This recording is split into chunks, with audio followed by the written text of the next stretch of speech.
Hello दोस्तों, कैसे हो आप सब। तो आपका स्वागत है आपके अपने चैनल खौफ में, जहां पे आपको सुनने को मिलती हैं खौफनाक कहानियां। आज मैं आपको टॉप 6 हॉरर स्टोरी सुनाऊंगा। तो जो पहली स्टोरी है वो है अब्बास फारिकी की। अब्बास बताते हैं कि ये स्टोरी बहुत ही पुरानी है। ये लगभग 2006-07 की स्टोरी है। तब उनकी उम्र लगभग 17-18 साल थी। उस टाइम पे क्या होता था, वो बताते हैं कि उनको जैसे जिन्न वगैरह की स्टोरी पढ़ना बहुत अच्छा लगता था।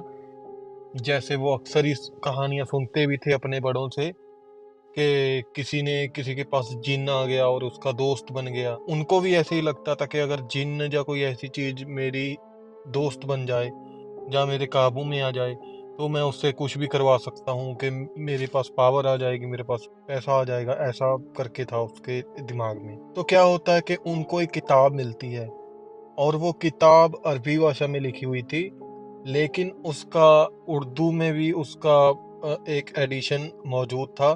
तो उन्होंने जैसे तैसे करके वो किताब ले ली। और वो बताते हैं कि वो किताब बहुत ही पुरानी थी, जैसे कि बहुत ही पुरानी प्रिंट हुई हुई है ऐसी थी। और उसकी जो लिखावट थी वो मशीनी नहीं थी, वो हाथ से जैसे लिखकर फिर उसको प्रिंट करते हैं वैसी थी। तो उन्होंने क्या किया, अभी उन्होंने किताब लेके ही आए थे और उन्होंने सोचा उन्होंने उसमें अमल पढ़ने शुरू कर दिए बीच बीच में से, जो उसमें लिखा हुआ था। वो बताते हैं कि उसमें बहुत सारे ऐसे टोटके लिखे हुए थे कि ऐसे करो ऐसे करो। वो बताते कि वो ज़्यादातर थे जो वो बहुत ही मुश्किल थे।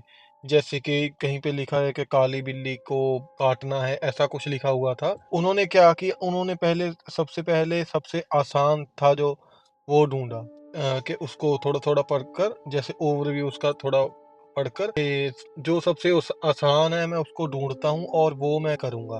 तो चलिए उनको एक टोटका मिल जाता। लेकिन उसके बाद क्या था, जो उसमें मंत्र लिखा हुआ था एक तरह से वो अरबी भाषा में था। उन्होंने ये सोचा कि उनको अरबी अच्छे से पढ़नी नहीं आती थी, उनको थोड़ा थोड़ा पढ़नी आती थी। तो उन्होंने सोचा कि मैं एक बार ये मंत्र पढ़ के देख लेता हूँ कि मेरे से पढ़ा भी जाएगा या नहीं, क्योंकि वो मंत्र काफी बड़ा था। तो उन्होंने एक बार उसको मंत्र को पढ़ा और चलो उन्होंने मन बना लिया कि अभी मैं हाँ इस अमल को करूंगा, क्योंकि मैं मंत्र पढ़ सकता हूँ सही से। उसके बाद उन्होंने वो किताब रख दी। तो उसी रात क्या होता है कि 12:30 बजे रात को कोई उनके गद्दे पे, तकिए पे बहुत जोर से हाथ मारता है और उनको जगा देता है। वो चौंक कर उठ जाते हैं और देखते हैं आसपास के क्या है, तो कोई नहीं होता। फिर वो सोने की कोशिश करते हैं तो फिर से यही होता है। और ये चीज लगभग 4 से 5 बजे तक होती है। और उसके बाद तो बंदा उठ ही जाता है। उनके उसके बाद वो अपना डेली का काम करते हैं सही से। तब उनको कुछ ऐसा पता नहीं चलता कि मेरे साथ रात में क्या हुआ है। मतलब उनको कोई फिक्र ही नहीं रहती। ऐसा नहीं है कि उनका नींद नहीं पूरा हुआ है, वो अच्छे से काम वाम करते हैं। तो अगले दिन क्या होता है, अगले दिन फिर से यही सेम होता है उनके साथ। और वो डर जाते हैं, फिर से उनको रात भर नींद नहीं आती, तो वो नमाज वगैरह पढ़ते रहते हैं। तो उसके बाद जो चीज होती है उनके साथ कई दिन होती है, मान लीजिए 3 से 4 दिन उनके साथ होती है। और बीच में वो ऐसा भी सोचते हैं कि उनको उनका एक वाकफ था, आमिल थे, मतलब कि मौलवी थे। और वो ऐसी चीजों का इलाज करते थे। तो वो रात को सोचते हैं कि मैं कल को उनको जाके सारा कुछ बता दूंगा कि भाई जे मैंने पढ़ा है और इसका मेरे को सोल्यूशन दो, मैं तो बहुत परेशान हूँ। लेकिन जब दिन होता था तो उनका मन ही बदल जाता था कि मेरे को नहीं, उनको नहीं बताना है ऐसा। तो वो क्या होता है दोस्तों, 5वें या 6ठे दिन वो बताते हैं कि वो लेटे हुए थे और ना दो ऐसे जीव, मान लीजिए आप जिन्न मान लीजिए, कि उनके सामने खड़े थे। वो छोटे छोटे कद के थे और उनके सिर बहुत बड़े बड़े थे। और वो अजीब से थे, लेकिन मतलब कि इंसान नहीं थे ना ही जानवर थे। उनका स्ट्रक्चर इंसान जैसा था, क्योंकि वो 2 पैरों पे खड़े थे, लेकिन वो इंसान जैसे नहीं थे। वो बताते हैं कि उस टाइम पे मैं ना तो नींद में था ना ही मैं मतलब के जाग रहा था। ऐसा ऐसा मेरा कंडीशन था।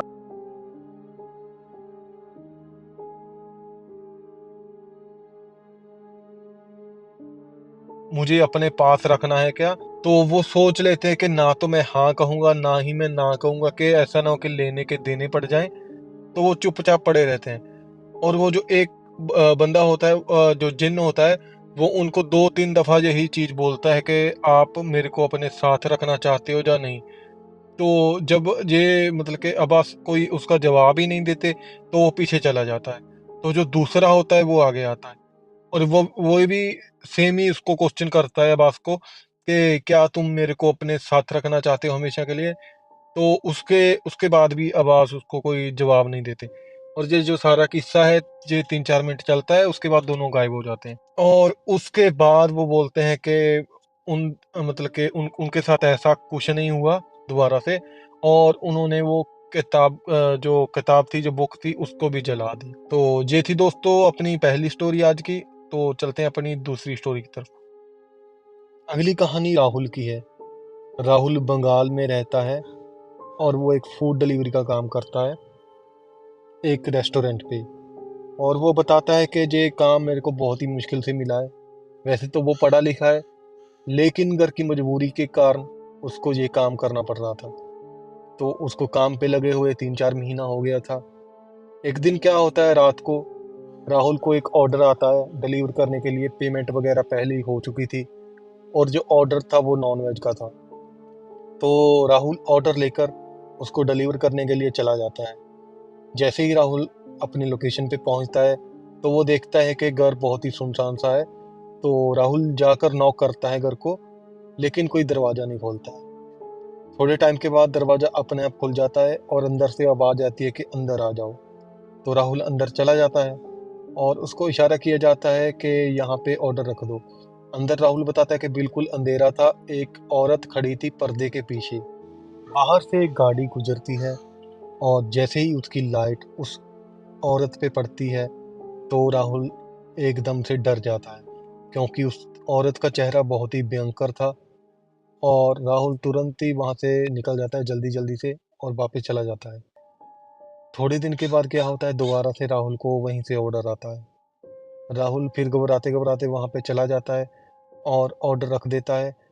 तो राहुल क्या देखता है कि वो औरत है जो, वही उस घर में थी, अकेली, और कोई नहीं था। और वो औरत जानवरों की तरह नीचे लेटी हुई थी, जैसे कि सांप की तरह, और रेंग-रेंग के आके ऑर्डर उठा रही थी। तो राहुल फिर से घबरा जाता है और दोबारा से जल्दी-जल्दी से वहाँ से अपने काम पे दोबारा चला जाता है। राहुल अपने मालिक से रिक्वेस्ट करता है कि उसको वहाँ पे ना भेजा जाए, और उसको क्योंकि वहाँ पे अच्छा फ़ील नहीं होता। लेकिन उसका मालिक उसको बोलता है कि अभी तुमको थोड़ा टाइम तो हुआ है काम पे लगे हुए, अभी से तुम्हारा नखरा शुरू हो गया है। तो राहुल चुपचाप सह जाता है, क्योंकि राहुल को इस काम की बहुत ज़रूरत थी, और वो जो काम नहीं छोड़ सकता था। तो 2-3 दिन के बाद दोबारा से राहुल को ऑर्डर आता है वहीं से। राहुल अंदर से पूरा सहम चुका था, तो वो दोबारा से पार्सल लेके वहाँ पे जाता है। तो देखता है कि दरवाज़ा खुला हुआ है, और राहुल को पता था कि ऑर्डर कहाँ पे रखना है, और वो पर्दे के पीछे देखता है, वहाँ पे औरत नहीं थी। तो राहुल अंदर जाके सोचता है कि जल्दी-जल्दी से ऑर्डर रख के वापस चला जाता है। जैसे ही राहुल अंदर जाके ऑर्डर रखता है, तो औरत थी जो, वो दरवाजे के पीछे खड़ी हुई थी। उसने तुरंत ही दरवाज़ा बंद कर दिया और राहुल की कलाई पकड़ ली। तो राहुल बताता है कि उसका चेहरा बहुत ही ज़्यादा भयानक था।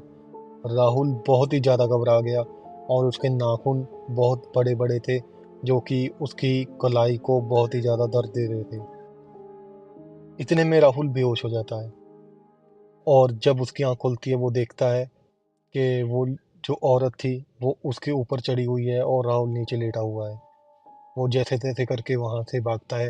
वो औरत बहुत ज़ोर-ज़ोर से हँस रही थी। राहुल जैसे-तैसे करके अपने काम पे वापस जाता है, और अपने मालिक को बताता है कि मेरे साथ ये-ये हुआ है।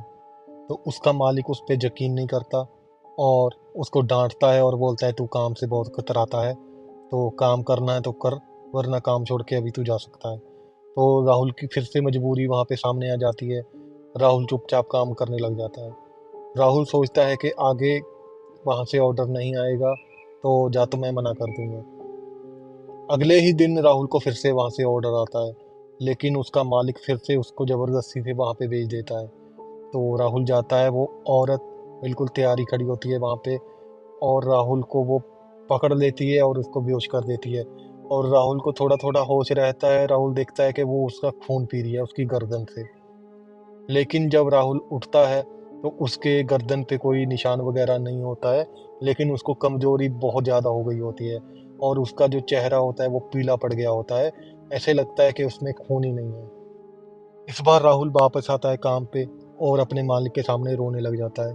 बोलता है कि ये मेरे साथ हुआ है, वो मेरा खून पीती है जो वो कोई इंसान नहीं है। तो उसके मालिक को भी लगता है कि ये इसी ऑर्डर पे क्यों ही ये ऐसा बोलता है। इस बार क्या होता है, राहुल को फिर से वहाँ से ऑर्डर आता है। तो राहुल को उसका मालिक भेजता है और उसको बोलता है कि तुम डरो नहीं, मैं भी तुम्हारे पीछे ही आऊँगा। तो राहुल चला जाता है और उसका मालिक थोड़ी दूरी पे उसके पीछे-पीछे आता रहता है। तो जैसे ही वो अंदर जाता है, तो राहुल को फिर से वो बूढ़ी औरत उसको नीचे गिरा लेती है और उसका खून पीने लग जाती है। और जैसे ही राहुल का मालिक उसको देखता है, क्योंकि दरवाज़ा खुला रहता है, वो अंदर जाके चुपके से देखता है, तो उसके भी होश उड़ जाते हैं कि वो औरत उसका खून पी रही होती है उसके ऊपर बैठ के। तो राहुल का जो मालिक था वो भी पूरी तरह से घबरा जाता है, लेकिन वो राहुल को अपने बच्चे की तरह समझता था। इसलिए उसने क्या किया, उसने वो राहुल को जल्दी से खींचता है वहाँ से और उसको लेके जैसे-तैसे करके भागता है वहाँ से। लेकिन अभी वो किसी को बता भी नहीं सकते थे, क्योंकि ऐसी बातों पे कोई यकीन नहीं करता। तो राहुल का जो मालिक होता है, उसको लेके सीधा पुलिस स्टेशन पे जाता है और वहाँ पे कंप्लेंट लिखाता है कि वहाँ पे चोरों ने इसको लूटने की कोशिश की है।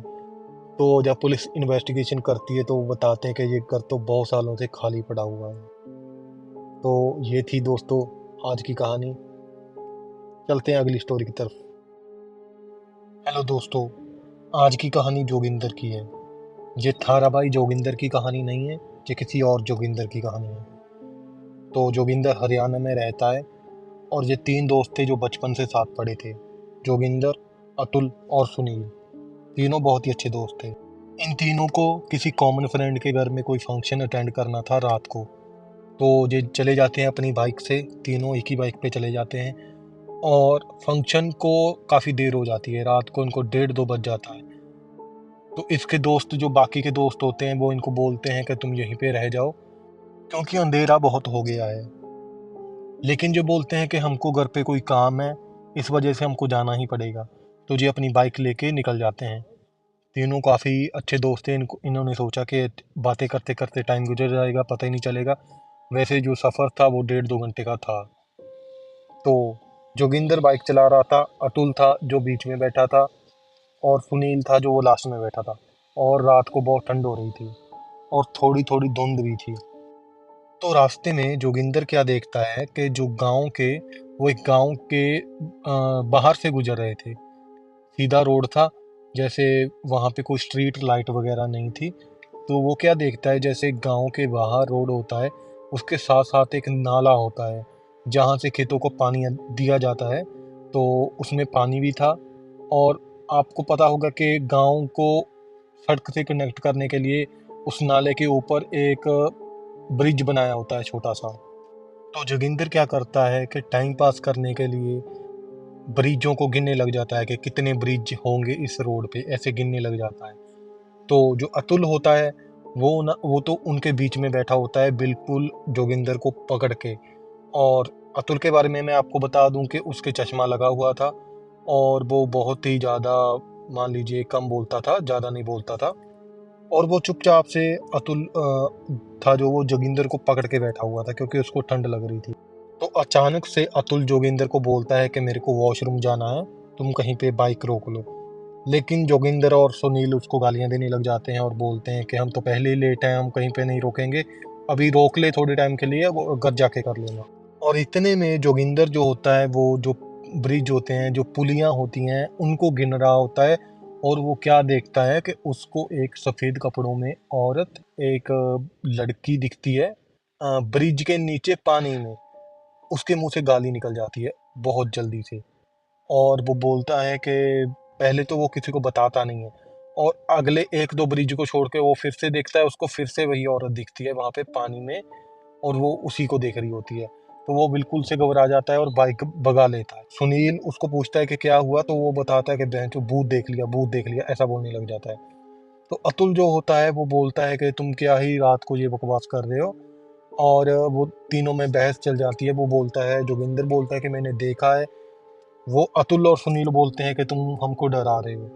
तो अतुल क्या बोलता है कि तुम ऐसा करो, बाइक कहीं पे रोक लो, मैं जाके देखता हूँ, और इससे क्या होगा, मैं अपना वॉशरूम भी कर लूँगा और तुम्हारा वहम भी दूर हो जाएगा।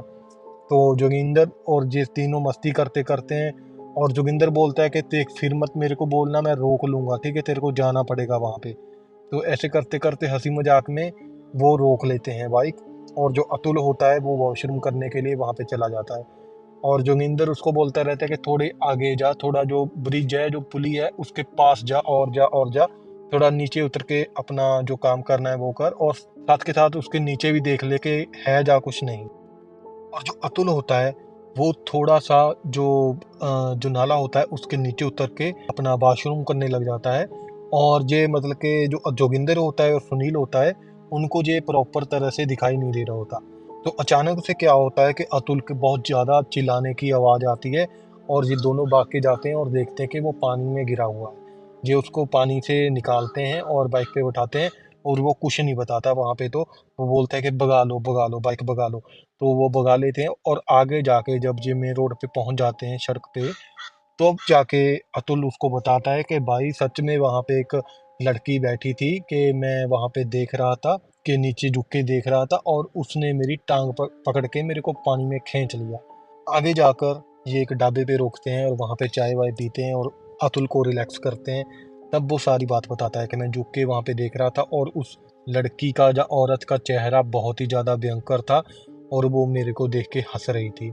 और जैसे ही मैं पीछे हटने लगा, उसने मेरी टांग पकड़ के खींच लिया मेरे को पानी में, और वो मेरे को डुबाने ही लगी थी कि इतने में तुम आ गई। तो ये बातें कर ही रहे होते हैं, इतने में वहाँ पे ढाबे वाला आ जाता है और इनको चाय वाय देता है, और वो भी इनकी बातें सुन लेता है। तो पूछ लेता है कि क्या हो गया। तो ये उसको बता देते कि भाई अभी अभी ऐसा ऐसा हो गया है। तो वो उनको बताता है कि हाँ भाई ये बात सच है, वहाँ पे एक लड़की डूब के मर गई थी, या तो वो खुद से मर गई थी, या उसको किसी ने डुबा के मार दिया था। तो अभी रात को वहाँ से ज़्यादातर लोग ट्रैवल नहीं करते हैं, और पानी के पास तो बिल्कुल भी नहीं जाते हैं, क्योंकि वो बहुत बंदों को दिखाई देती है। तो ये थी दोस्तों आज की अपनी कहानी। चलते हैं अगली कहानी की तरफ। हेलो दोस्तों, आज की जो कहानी है वो राजीव की है। राजीव एक अनाथ था, लेकिन बहुत ही पढ़ा लिखा था, और उसका सपना था कि वो अब खुद का एक कोचिंग सेंटर खोले। तो वो कर्नाटक में शिफ्ट कर जाता है अपने घर से, और इसी उम्मीद में कि वहाँ पे जाके मैं कहीं ना कहीं पे एक अच्छा सा इंस्टीट्यूट खोल लूँगा। अभी प्रॉब्लम ये थी कि राजीव के पास ज़्यादा पैसा नहीं था इंस्टीट्यूट खोलने के लिए। तो उसने क्या किया, उसने जगह ढूंढना शुरू कर दिया। एक तो एरिया नया था, उसको कुछ पता भी नहीं था उसके बारे में, एरिया के बारे में। तो वो जैसे तैसे करके यहाँ वहाँ से पूछ पूछ के, दुकान से पूछता, कभी कहाँ से पूछता कि मेरे को एक जगह चाहिए इंस्टीट्यूट खोलने के लिए, कोचिंग सेंटर खोलने के लिए। तो क्या होता है कि उसको जगह नहीं मिलती है, और जो जगह मिलती है वो बहुत ही ज़्यादा महंगी होती है। मान लीजिए 25 से 30 हज़ार महीने का किराया मांगते हैं लोग, और इतना पैसा वो नहीं दे सकता था, क्योंकि उसके पास कोई जॉब भी नहीं था। वो थोड़ा सा पैसा ही था उसके पास जो उसने इकट्ठा कर रखा था। तो वो नहीं चाहता था कि सारा पैसा रेंट में ही चला जाए। तो ऐसे ही ढूंढते ढूंढते क्या होता है, उसको दुकान पे एक बार वो चाय पी रहा होता है, तो वहाँ पे उसको एक बंदा मिलता है, और वो बोलता है कि मैं तुमको दिलवा देता हूँ मकान किराए के लिए, तुम अपना इंस्टीट्यूट खोल सकते हो, और जगह बहुत अच्छा है, और तुमको किराया भी बहुत कम देना पड़ेगा, कि मेरा ही जगह है। तो बाद में पता चलता है कि वो जो बंदा था उसके पास एक पुश्तैनी हवेली थी, और वो लगभग बहुत ही खस्ता हालत में थी, पुरानी हवेली थी बहुत ज़्यादा। तो वो बोलता है कि नीचे के जो 2 फ्लोर है उस पे तो सामान पड़ा हुआ है हमारे पुरखों का, जो जैसे भी, और तो जो तीसरा फ्लोर है वहाँ पे एक हॉल है, तो उसको तुम यूज़ कर सकते हो। तो राजीव बोलता है कि इतने बड़ी जगह की तो मेरे को ज़रूरत नहीं है, ये हाल है जो। तो उसके बाद वो बोलता है कि ऊपर एक कमरा भी है, लगभग 20 बाई 20 का। तो अगर तुम वहाँ से शुरू करना चाहते हो तो तुम उसको भी ओपन कर सकते हो, और वहाँ पे तुम शुरू करो। अगर तुम्हारे स्टूडेंट्स की गिनती ज़्यादा हो गई तो तुम हॉल यूज़ कर लेना। और उसका किराया भी वो उसको बहुत कम बताता है। राजीव बहुत ज़्यादा खुश हो जाता है। राजीव को लगता है कि ये तो बहुत बढ़िया हो गया कि अभी स्टूडेंट्स भी उसको आ जाएंगे तो उसका अच्छा हो जाएगा सारा। और नीचे ही एक और दुकान वाला होता है, तो वो राजीव से पूछ लेता है कि तुम यहाँ पे क्या करने हो, मकान देखने आए हो। तो राजीव उसको बता देता है कि मैं यहाँ पे कोचिंग सेंटर चालू करने वाला हूँ। तो उसको बोलता है वो चाय वाला कि कहीं और पे जगह देख लेते, यही तुमको मिली थी क्या। तो राजीव को कुछ समझ में नहीं आता। राजीव को लगता है कि ऐसे ही बंदे बोलते रहते हैं, सब बढ़िया रहता है। राजीव के पास काफ़ी ज़्यादा स्टूडेंट्स भी आ जाते हैं।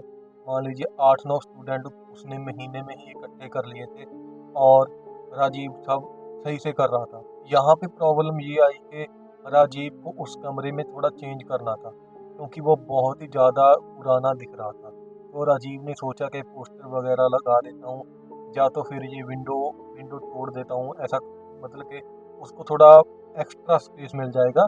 जैसे रूम में जो बना हुआ था, जैसे अलमारी वगैरह बना हुआ था, उसने सोचा कि ये अलमारी मैं तोड़ देता हूँ, अच्छे से मेरे को काफ़ी ज़्यादा जगह मिल जाएगी। और उसने उस मालिक से पूछा, उसने कहा मेरे को किराया चाहिए बस, और तुमको जो करना है उस जगह का करो, कोई दिक्कत नहीं है, वो तो वैसे भी पुरानी है। तो क्या होता है कि राजीव रात को उसको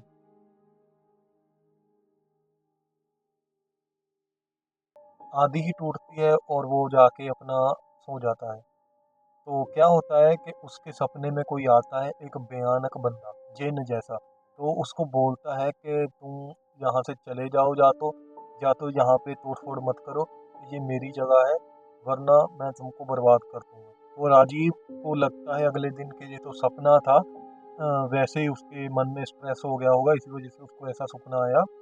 तो राजीव इस बातों पे ध्यान नहीं देता ज़्यादा।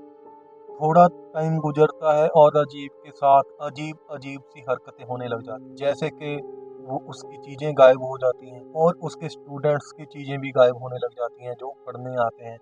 और ऐसा होता है कि कई कोई चलते-चलते सीढ़ी से गिर गया, मतलब कि मान लीजिए उसका नुकसान होने लग जाता है। तो राजीव बड़ी टेंशन में आ जाता है, लेकिन वो हिम्मत नहीं हारता। या तो आप इसको उसकी हिम्मत बोल सकते हो या फिर बेवकूफ़ी बोल सकते हो। क्योंकि वही जो जिन होता है, जो कोई भी चीज़ होती है, तो वो डेली ही उसके सपने में आती है, उसको बोलती है कि यहाँ से चले जाओ वरना मैं तुमको बर्बाद कर दूँगा, मैंने तुमको बहुत देख लिया है। वो राजीव लेकिन नहीं समझता है और राजीव भी उसको बोल देता है सपने में ही कि मैं नहीं जाऊँगा, तुमको जो करना है वो कर लो, जितना तुमसे हो पाता है उतना करके देख लो कि मैं नहीं जाने वाला। क्योंकि दोस्तों राजीव था जो, वो एक बहुत ही पढ़ा लिखा बंदा था, वो ऐसी चीज़ों पे विश्वास नहीं करता था। एक बार क्या होता है कि राजीव के पास स्टूडेंट्स पढ़ने के लिए आए होते हैं और सारे स्टूडेंट्स चले जाते हैं। एक लड़की रह जाती है, उसका कुछ डाउट वगैरह था तो वो क्लियर करने के लिए राजीव उसको बोलता है कि तुम रुक जाओ, तुम बाद में चले जाना। तो दोस्तों क्या होता है कि थोड़े टाइम के बाद राजीव को एक फ़ोन कॉल होता आता है और राजीव दूसरे कमरे में चला जाता है। तो उस फ़ोन पे कोई भी नहीं होता और उसको बस एक आवाज़ आती है कि अब देखो मैं तुमको बर्बाद कर दूँगा। तो राजीव को कुछ समझ में आता, वो दूसरे कमरे में जाने की कोशिश करता है जहाँ पे लड़की होती है। इतने में राजीव को कोई उस कमरे में लॉक कर देता है। उसके बाद उस लड़की की चिल्लाने की आवाज़ें बहुत ज़्यादा आने लग जाती हैं। तो क्या होता है कि जो वो जिन्न होता है, वो राजीव के वेश में आके उस लड़की का रेप करने की कोशिश करता है। और उसकी आवाज़ें सुन के इतने में राजीव का जो दरवाज़ा होता है वो भी खुल जाता है और वो लड़की बेहोश हो जाती है। तो राजीव उसको जाके देखता है, उसको पानी-वानी देने की कोशिश करता है, उस पे पानी फेंकता है। इतने में उस लड़की की आवाज़ें सुन के जो नीचे बंदे होते हैं दुकान वाले, वो ऊपर आ जाते हैं और वो सारे जने मिलके राजीव की अच्छे से धुलाई करते हैं। लेकिन वो जो चाय वाला होता है, वो उसको बचाता है और वो बोलता है उसको कि मैंने तुमको बोला था कि ये जगह सही नहीं है, यहाँ पे ऐसे ही काम होते रहते हैं। तो उसके बाद क्या होता है भाई, वो जो लड़की होती है, वो राजीव पे केस कर देती है, उसकी फैमिली राजीव पे केस कर देती है और राजीव को जेल हो जाती है। और राजीव के सपने में फिर से वही बंदा आता है कि दोबारा वहाँ पे कभी मत आना, अभी तो मैंने तुम्हारी जान बख्श दी है, अगर तुम दोबारा वहाँ पे आए तो मैं तुमको जान से मार दूँगा। तो ये थी दोस्तों आज की कहानी। चलते हैं अगली कहानी की तरफ। हेलो दोस्तों, ये कहानी पाकिस्तान में रहने वाले मोहम्मद की है और ये कहानी लगभग 12 से 13 साल पुरानी है। ये उस टाइम की बात है जब मोहम्मद के पिताजी का देहांत हो गया था और मोहम्मद के घर में उसकी माताजी और उसके एक बड़े भाई जिसका नाम शकील था, वो था। तो होता ऐसा है कि जब इसके पिताजी का देहांत हुआ तो इन्होंने सोचा कि कहीं और शहर में जाकर रहते हैं। तो इन्होंने क्या किया, इनके पास बहुत पैसा था, तो इसके भाई ने और इसने एक अच्छा सा बंगलो देखा शहर से थोड़ा दूर, ताकि जी अच्छे से वहाँ पे रह सकें। इनको वो बंगला बहुत ही सस्ते रेट में मिल रहा था। इन्होंने सारा कुछ कन्फर्म कर दिया, लेकिन इसके माताजी ने बोला कि एक बार तुम दोनों भाई जाके देख लो बंगले को अच्छे से कि तुमको पसंद भी है या नहीं। तो जैसे ही शकील और मोहम्मद दोनों बंगला देखने के लिए जाते हैं, तो मोहम्मद है जो वो देखता है कि जब वो एंट्री करने वाला होता है बंगले में, तो उसको ऐसा लगता है कि खिड़की से उसको कोई झांक रहा है। तो उसको पहले से ही मतलब कि नेगेटिव फीलिंग आने लग जाती है बंगले के बारे में। और जैसे ही वो दरवाज़ा खोलता है, उसको बहुत ज़्यादा गर्मी लगने लग जाती है, जैसे कि बहुत ज़्यादा उसको नेगेटिव फ़ील होने लग जाता है, पसीना-पसीना आ जाता है उसको पूरा। तो लेकिन वो फिर भी ऐसा सोचता है कि हो सकता है बंगला जो था वो काफ़ी देर से बंद था, इस वज़ह से अंदर ज़्यादा गर्मी इकट्ठी हो गई हो, मेरे को इस वज़ह से गर्मी लग रही है। तो मोहम्मद और शकील दोनों होते हैं जो वो कमरे अच्छी तरह से चेक करते हैं, लेकिन मोहम्मद को कहीं पे भी अच्छी फीलिंग नहीं आती। उसको ऐसा लगता है कि कोई उसका पीछा कर रहा है, कोई उसके साथ चल रहा है, उसको ऐसा लगता है। तो जैसे घर में नॉर्मली बंदों को अच्छी फीलिंग आती है ना, तो वैसे उसको कोई भी अच्छी फीलिंग नहीं आ रही थी। तो उसकी तरफ से ना थी। वो बोला कि मेरे को नहीं अच्छा लग रहा ये घर, कि हम कोई और ट्राई करते हैं। तो यहाँ पे गाइस मैं आपको बताना चाहता हूँ कि जो शकील था मोहम्मद का बड़ा भाई, वो थोड़ा आकड़ू टाइप का था और उसको जस्ट ऐसा होता था कि सब उसकी ही बात माने। जो मान लीजिए जो उसने बोल दिया वही सही है, तो वो मोहम्मद को बोलता है कि रहेंगे तो हम यहीं पे अभी, कुछ भी हो जाए हम यहीं पे रहेंगे। लेकिन मोहम्मद उसको समझाने की बहुत कोशिश करता है कि मेरे को अच्छी फीलिंग नहीं आ रही है, कि हम यहाँ पे नहीं रह सकते, कि हमको इतने कम प्राइस में इतना बड़ा घर कैसे मिल सकता है। तो शकील उसको बोलता है कि तुम कुछ भी कर लो, या तो तुम अलग रहने लग जाओ, लेकिन हम तो यहीं रहेंगे। तो उसको थोड़ी जिद हो जाती है कि जो चीज़ इसने मना की है वही मेरे को करनी है। तो सारे जो फैमिली होती है वो शिफ्ट कर जाते हैं उस बंगले में। तो थोड़ा टाइम सही से गुजरता है, लेकिन उसके बाद ऐसे-ऐसे इंसिडेंट होने लग जाते हैं कि उनकी ज़िंदगी तहस-नहस हो जाती है। थोड़ा टाइम तो वो सही रहते हैं, लेकिन उनको हमेशा ऐसा लगता है घर में कि कोई उनका पीछा कर रहा है। जैसे वो सीढ़ियाँ चढ़ रहे हैं कि कोई साथ-साथ उनके सीढ़ियाँ चढ़ रहा है, ऐसा लगता है। और कोई भी बंदा जहाँ पे जाता है तो उसको हमेशा ऐसा लगता है कि कोई ना कोई उसको फॉलो कर रहा है। सारी फैमिली डिसाइड ऐसे करती है कि यहाँ से हम कहीं और चले जाते हैं, लेकिन जो शकील होता है उसको जिद रहती है कि वो बोलता है कि हम यहीं रहेंगे, तुम सब नाटक कर रहे हो। और रसोई में भी ऐसा होता है कि बर्तन गिर गए, कोई चीज़ जहाँ पे रखी है वहाँ पे मिल नहीं रही है, कोई चीज़ गायब हो गई और दोबारा से फिर से वहीं पे पड़ी है, ऐसा होने लग गया। और शकील का भी ऐसा हाल हो गया, शकील को देखने से ऐसा लगता था जैसे वो बहुत दिनों से सोया नहीं है। और इनकी माता भी इनको बोलती है कि हम ये घर छोड़ के और किसी घर में रहने लग जाते हैं, कि कम से कम हम खुश तो रहेंगे। लेकिन शकील फिर भी नहीं मानता, वो बस जिद करता रहता है। वो बोलता है कि तुम मोहम्मद की बात सुनती हो, बस मैंने जैसा बोल दिया है वैसा ही होगा, क्योंकि मैं इस घर का बड़ा लड़का हूँ। मोहम्मद के साथ भी ऐसा ही होता है, जैसे वो सो रहा है, किसी ने उसका कंबल खींच दिया, या फिर उसका गला दबा दिया, या फिर उसको नीचे फेंक दिया बिस्तर से। ऐसा बहुत ज़्यादा होता है मोहम्मद के साथ। वो कई बार तो रोने लग जाता है, तो फिर वो आखिर क्या करता है, वो अपनी माँ के कमरे में अपना बिस्तर लगा के वहीं पे सोने लग जाता है। और शकील को सारे बोलते हैं कि तुमको कुछ महसूस नहीं हो रहा क्या? वो यही बोलता है कि तुम सारे झूठ बोल रहे हो, तुम मैंने जब बोल दिया है कि हम ये घर नहीं छोड़ेंगे, तो नहीं छोड़ेंगे, तुम जो करना है तुमको वो कर लो। एक सुबह क्या होता है कि शकील अपने कमरे से बाहर नहीं निकलता और उसकी माँ भी बोलती है कि मोहम्मद को बोलती है कि शकील को लेके आओ और उसको बोलो कि नाश्ता कर ले। लेकिन जो शकील होता है वो अपना दरवाज़ा नहीं खोलता और दोनों जाके दरवाज़ा बहुत पीटते हैं, लेकिन वो तब भी नहीं खोलता। फिर मोहम्मद क्या करता है, एक हथौड़े से दरवाजे को तोड़ के जब दरवाज़ा खोलता है तो दोनों के होश उड़ जाते हैं। दोनों के पाँव के नीचे से ज़मीन निकल जाती है, क्योंकि शकील वहाँ पे पंखे से लटका हुआ पाया जाता है और वो मर चुका था। और मोहम्मद को वहाँ से एक नोट भी मिलता है जिस पे लिखा होता है कि इस घर ने ये सब मेरे से करवाया है, मुझे माफ़ कर दो। तो गाइज़, इसमें ऐसा था कि जो शकील था उसको ही सबसे ज़्यादा उस घर में जो भी कुछ था वो चीज़ उसको परेशान करती थी, लेकिन वो किसी को बता नहीं पाया क्योंकि उसको ऐसा लगा कि मेरी बेइज्जती हो जाएगी और जो मैंने पहले कह दिया है अभी बंदे बोलेंगे कि ये उसके उलट चल रहा है। तो वो अपनी ज़ुबान रखने के लिए किसी को बोल नहीं पा रहा था। तो इतना वो डिप्रेस्ड हो गया कि उसने सुसाइड कर लिया। तो उसके तुरंत बाद मोहम्मद और उसकी माँ दोनों ये घर छोड़ देते हैं और कहीं और पे जाके रहने लग जाते हैं। ये थी गाइस आज की स्टोरी। तो चलते हैं अपनी अगली स्टोरी की तरफ। हेलो दोस्तों, ये कहानी कुणाल की है। ये उस टाइम की बात है जब कुणाल कनाडा में गया था अपनी पढ़ाई करने के लिए और अपनी बेहतर ज़िंदगी के लिए। तो ये कहानी 2016 की है। उस टाइम पे क्या हुआ, कुणाल को घर से बहुत ज़्यादा प्रेशर था क्योंकि कुणाल के घर वाले ज़्यादा अमीर नहीं थे। उन्होंने कर्जा लेकर कुणाल को कनाडा में भेजा था।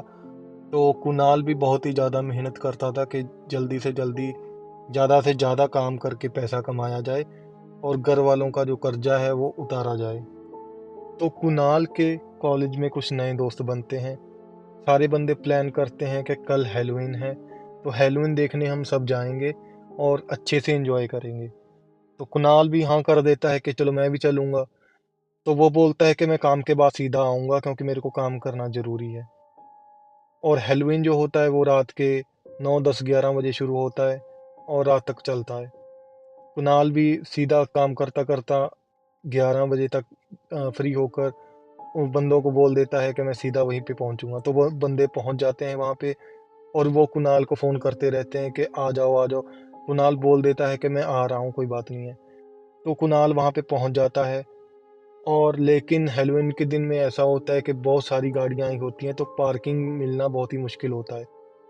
कुणाल देखता रहता है और यहाँ पे नया भी था कुणाल, तो उसको पता नहीं चलता है कि कहाँ पे पार्किंग लगाना है। तो कुणाल को एक पार्किंग मिलती है अंडरग्राउंड और कुणाल वहीं पे जाके पार्क लगा देता है क्योंकि हेलोवीन के दिन जहाँ पे टिकट वगैरह नहीं मिलता है, किसी भी त्योहार के दिन यहाँ पे आपको टिकट वगैरह नहीं मिलता है, आप कहीं भी पार्क कर सकते हो सही जगह पे। तो कुणाल जैसे ही गाड़ी वहाँ पे खड़ाता है तो देखता है कि आसपास कोई भी गाड़ी नहीं होती है, सिर्फ एक दो गाड़ी खड़ी होती है, वो भी पुरानी बहुत ज़्यादा टाइम से खड़ी होती है, लेकिन और कोई गाड़ी खड़ी नहीं होती है। तो कुणाल सोचता है कि अंदर पार्किंग किसी ने क्यों नहीं की है।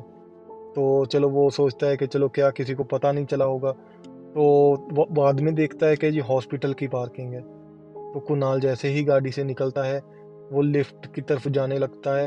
तो उसके दिमाग को पता नहीं क्या हो जाता है कि उसको पता ही नहीं चलता कि किस तरफ जाना है।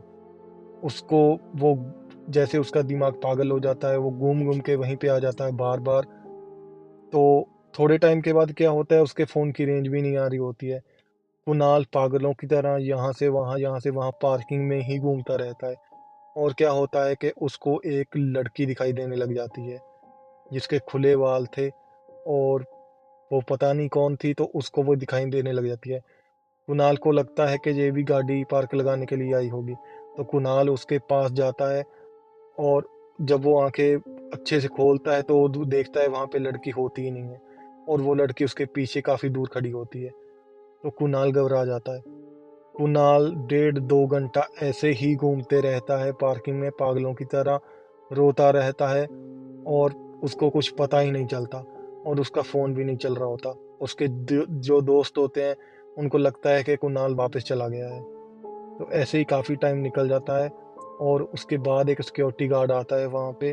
वो कुणाल को देखता है कि ये कैसे घूम रहा है पागलों की तरह, तो वो उसको बाहर निकालता है वहाँ से। तो वो कुणाल को बताता है कि तुम यहाँ पे क्यों आए हो, क्योंकि ये जगह तो हॉन्टेड है और यहाँ पे तो बंदे दिन में आने को भी घबराते हैं। तुम रात को यहाँ पे आए हो कि मैंने तुमको कैमरास में देखा है और तुम यहाँ पे भटक रहे थे कितनी देर से, तो इस वजह से मैं तुमको यहाँ से लेने आया हूँ। तो ये थी आज की स्टोरीज सारी। तो होप करता हूँ आपको स्टोरीज अच्छी लगी होंगी। तो अगर आपको स्टोरीज अच्छी लगी हैं तो हमारे चैनल को सब्सक्राइब ज़रूर कर लीजिएगा। मिलते हैं अगली किसी वीडियो में अगली किसी स्टोरी के साथ। तब तक के लिए बाय।